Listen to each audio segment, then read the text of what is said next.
కానకడతలు చేపల పులుసు మీలో ఎంతమందికి ఇష్టం? నాకైతే ఇష్టం ఉండదు, బట్ వండుతాను అనమాట. సో రాగి ముద్ద కాంబినేషన్లో బాగుంటుందంట. ప్రాసెస్ అయితే చూసేద్దాం. సో ఫస్ట్ బాండీలో కొంచెం కరివేపాకు, ఉల్లిపాయలు, టొమాటోలు, పచ్చిమిర్చి వేసుకొని బాగా వేయించుకోవాలి. బాగా వేగేలోపు మనం ఒక 2 టొమాటోలు, 2 ఉల్లిపాయలు ముద్ద చేసుకుందాం.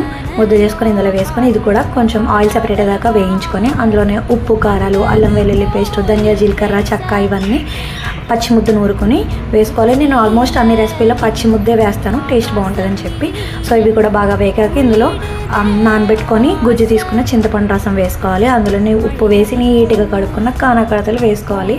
కొంచెం స్మెల్ వస్తాయి, నాకు నచ్చదు, బట్ తప్పదు కదా. నేను తినని ఇంట్లో వాళ్ళ కోసం వండాలంటే ఊరుకోరు.